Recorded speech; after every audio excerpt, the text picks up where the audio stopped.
Everyone, मैं हूं मरियम खान, आपकी फाइनेंशियल एडवाइजर और पॉलिसी हब के यूट्यूब चैनल में आप सभी का फिर से स्वागत है। आज के वीडियो में हम IC01 यानी कि प्रिंसिपल ऑफ इंश्योरेंस का चैप्टर 4 पढ़ेंगे। इससे पहले भी हमने प्रिंसिपल ऑफ इंश्योरेंस के 3 चैप्टर ऑलरेडी डिस्कस कर चुके हैं। तो वीडियो स्टार्ट करने से पहले अगर आपने हमारे चैनल को अभी तक सब्सक्राइब नहीं किया है तो कर लीजिए, ताकि आपके पास और भी अपडेटेड इंफॉर्मेशन आती रहे। तो आज की वीडियो में हम डिस्कस करेंगे इंश्योरेंस के इम्पोर्टेंट प्रिंसिपल्स कि उनको कैसे अप्लाई करके एक इंश्योरेंस वर्क करता है। इंश्योरेंस में मेनली 6 टाइप के प्रिंसिपल्स होते हैं, जिसमें सबसे पहला है अटमोस्ट गुड फेथ, दूसरा होता है इसमें इंश्योरेबल इंटरेस्ट, तीसरा है इंडेमनिटी, चौथा है इसमें सब्रोगेशन, पांचवा है कंट्रीब्यूशन और लास्ट है इसके अंदर प्रॉक्सिमेट कॉस्ट। तो सबसे पहले हम बात करेंगे अटमोस्ट गुड फेथ की। अटमोस्ट गुड फेथ के अंदर दोनों ही पार्टी, इंश्योरर और इंश्योर्ड,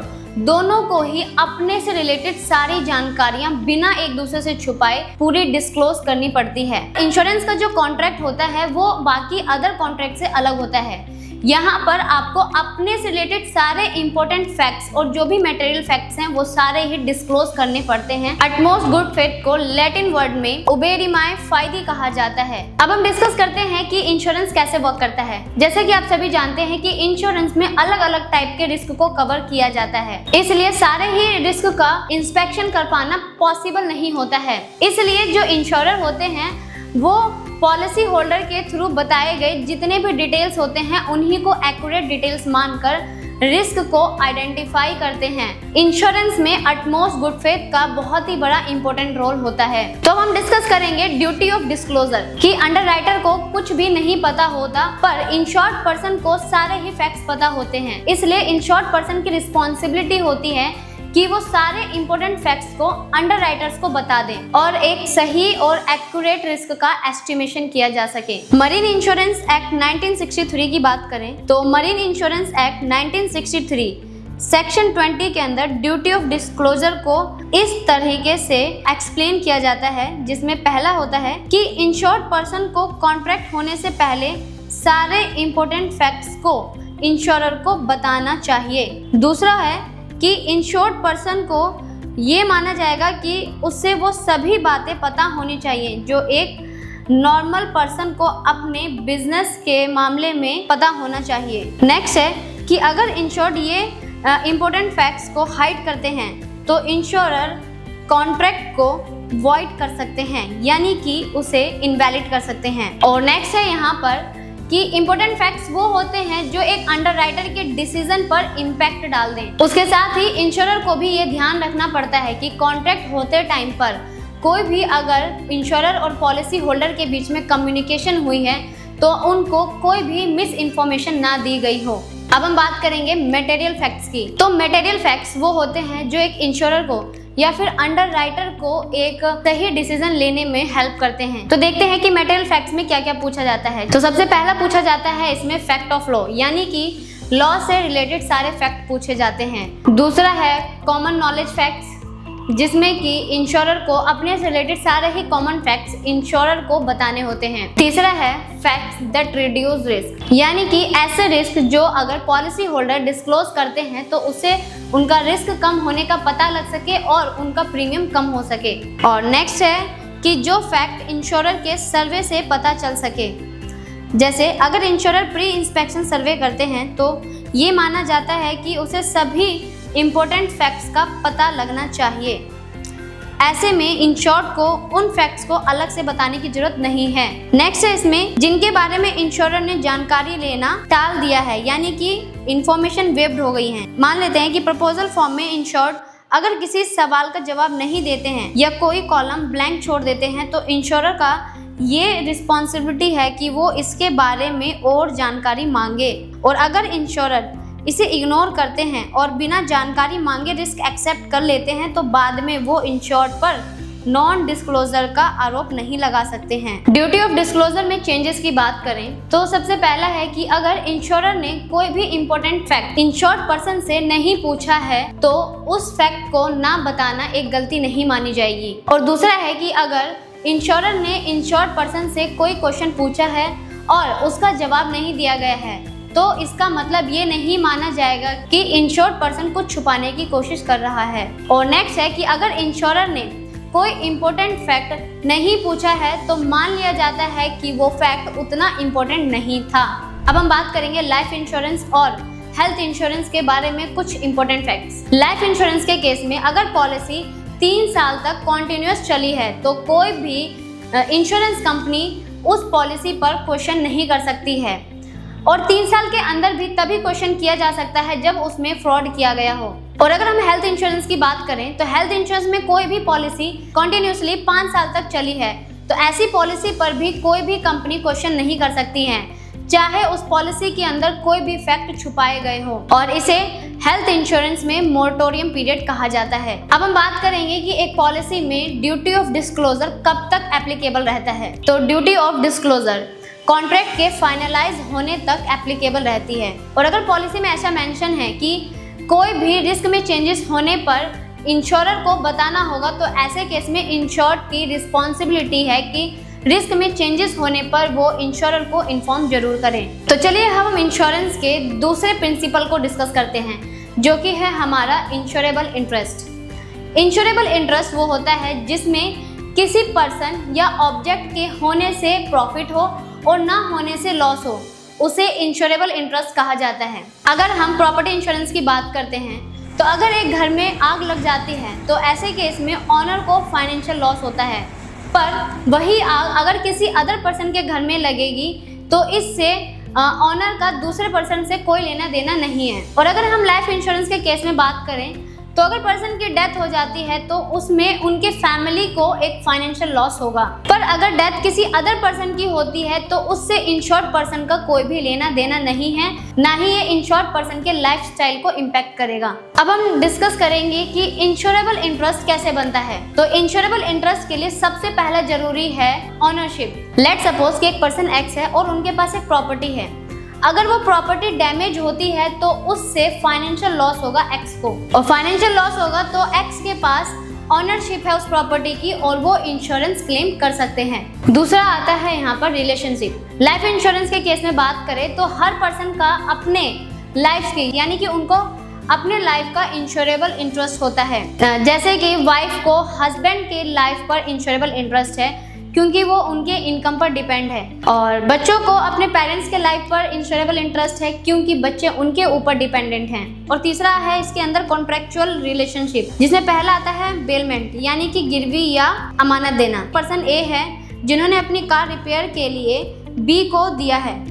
यहाँ पर ए बेलर है और बी बेली है। अगर रिपेयर के दौरान कार खो जाए तो बी को फाइनेंशियल नुकसान हो सकता है। कोल्ड स्टोरेज ऑनर भी एक बेली है क्योंकि उनके पास रखी गई सब्जी, फल या सामान की सुरक्षा की जिम्मेदारी उन्हीं की होती है। बेली का इंश्योरेबल इंटरेस्ट सिर्फ उस फाइनेंशियल रिस्पॉन्सिबिलिटी तक होता है जो उस पर गिरवी की ऑब्जेक्ट के सुरक्षा के लिए रखा गया है। चौथा ऑप्शन है इसमें क्रेडिट, जो कि उधार और लोन से रिलेटेड इंश्योरेबल इंटरेस्ट होता है। इसके अंदर क्रेडिटर के पास डेटर के लाइफ पर इंश्योरेबल इंटरेस्ट होता है। अगर डेटर की डेथ हो जाए तो उसका जो लोन रिकवर करना मुश्किल हो सकता है, तो बैंक और लैंडिंग इंस्टीट्यूशन समटाइम्स बोरोवर्स के लिए लाइफ इंश्योरेंस ले लेते हैं ताकि अगर बोरोवर की डेथ हो जाए तो उनका लोन वापस मिल सके। एक एग्जाम्पल के थ्रू समझते हैं जिसमें प्रॉपर्टी लोन का एग्जाम्पल है। एक बैंक एक टैक्सी ड्राइवर को लोन देते हैं एक गाड़ी खरीदने के लिए। अगर एक्सीडेंट में गाड़ी खत्म हो जाए तो ड्राइवर का जो रोजगार है, बिजनेस है, वो चला जाता है। बैंक भी अपने लोन का पैसा वापस नहीं ले पाएगा, इसलिए बैंक के पास भी उस गाड़ी पर इंश्योरेबल इंटरेस्ट होता है। फिफ्थ है इसके अंदर टेनेंसी यानी कि किराएदारी और लीज एग्रीमेंट। अगर किसी लीज एग्रीमेंट में लिखा है कि टेनेंट जो कि किराएदार है प्रॉपर्टी का लॉस का जिम्मेदार होगा तो उसका इंश्योरेबल इंटरेस्ट हो जाता है। अगर कोई इंश्योर्ड लॉस होता है तो इंश्योरेंस क्लेम टेनेंट को तब मिलेगा जब वो प्रॉपर्टी ओनर को लॉस का पेमेंट करे। सिक्स्थ है इसके अंदर एम्प्लॉयमेंट यानी कि नौकरी से रिलेटेड इंश्योरेबल इंटरेस्ट। इसमें एम्प्लॉयर्स के पास 2 तरह के इंश्योरेबल इंटरेस्ट होते हैं। पहला है इसमें कि अगर किसी एम्प्लॉय की डेथ ड्यूटी के दौरान ही होती है तो एम्प्लॉयर पर उसके परिवार को कंपनसेट करने की लीगल जिम्मेदारी होती है। दूसरा है कि अगर एम्प्लॉयर ने किसी एम्प्लॉय के ट्रेनिंग और हायरिंग पर पैसा लगाया है तो एम्प्लॉय की डेथ होने पर एम्प्लॉयर को फाइनेंशियल नुकसान होता है। इसलिए एम्प्लॉयर किसी भी एम्प्लॉय की जिंदगी पर इंश्योरेंस ले सकते हैं बिना ये प्रूफ किए कि उसने उसके लीगल हेयर्स को पैसा दिया है या नहीं। 7th है इसमें पार्टनरशिप। अगर एक पार्टनर की डेथ हो जाए तो पार्टनरशिप फर्म टूट सकती है। इस वजह से एक पार्टनर दूसरे पार्टनर की लाइफ पर इंश्योरेबल इंटरेस्ट रखते हैं। 8th है इसके अंदर प्रिंसिपल कॉन्ट्रैक्टर, यानी कि एक बड़ा प्रोजेक्ट जब किसी कॉन्ट्रैक्टर को दिया जाता है तो कॉन्ट्रैक्टर भी प्रोजेक्ट की प्रॉपर्टी पर इंश्योरेबल इंटरेस्ट रखते हैं।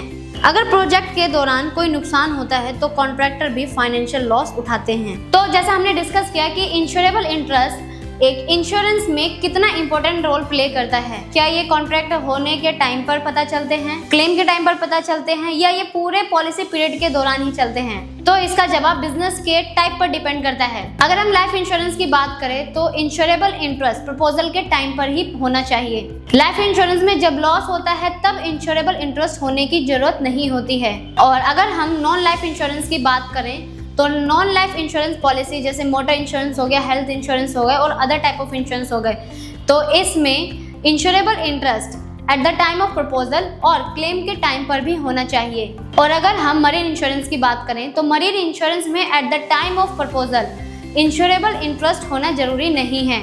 यहाँ पर जब लॉस होता है तब इंश्योरेबल इंटरेस्ट होना चाहिए। अब इस पूरे चैप्टर को हम कुछ मल्टीपल क्वेश्चंस के थ्रू रिवाइज करते हैं, जिसमें पहला क्वेश्चन है insurer have an insurable interest in which of the following? Option A only properties they own, option B only lives of their employees, option C all lives and properties insured by them, option D only marine insurance policies.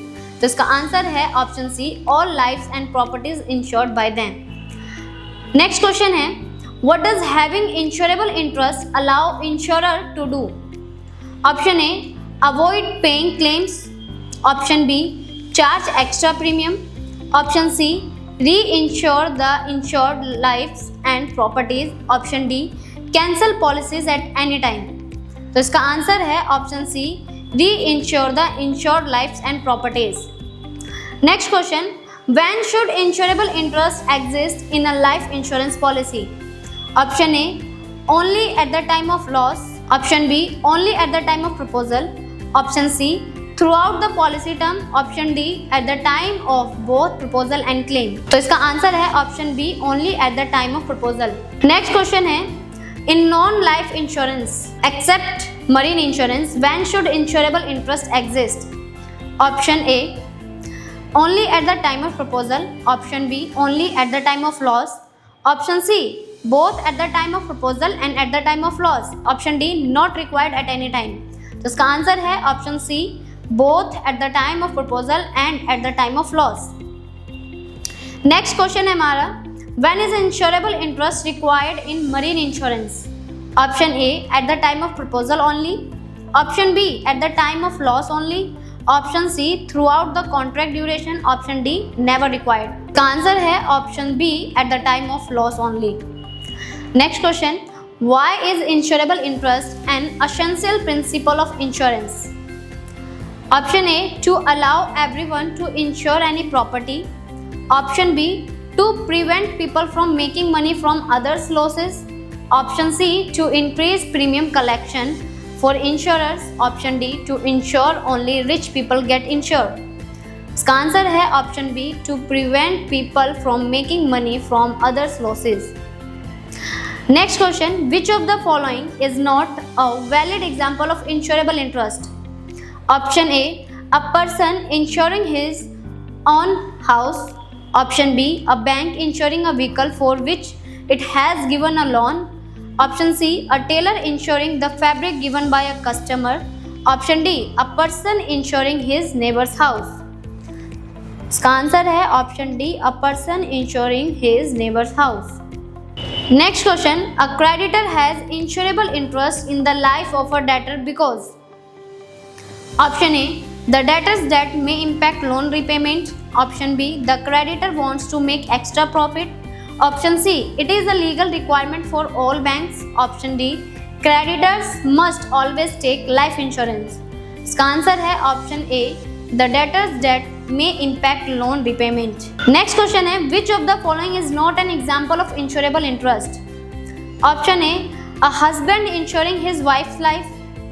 Option B, a tenant insuring a rented building when the lease does not require it.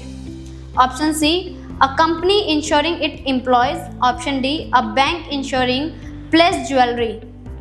Option B है a tenant insuring a rented building when the lease does not require it. Last question है, what happen if insurable interest does not exist in an insurance contract? Option A है the policy remains valid.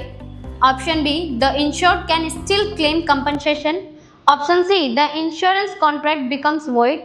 Option D the insurance premium increases. तो इस question का answer आप सभी comment section में comment करके बताइए. बाकी इंश्योरेंस के अदर 4 इंपॉर्टेंट प्रिंसिपल्स हम नेक्स्ट वीडियोस में डिस्कस करेंगे. आई होप कि आपको ये पूरा चैप्टर अच्छे से समझ आया होगा. अगर आपको इस वीडियो से रिलेटेड या इस चैप्टर से रिलेटेड कोई भी क्वेरी है तो आप कमेंट सेक्शन में कमेंट कर सकते हैं. और अगर आपको ये वीडियो अच्छी लगी तो वीडियो को लाइक करें, शेयर करें और हमारे यूट्यूब चैनल को सब्सक्राइब करें. मिलते हैं आपसे नेक्स्ट वीडियो में. तब तक के लिए धन्यवाद.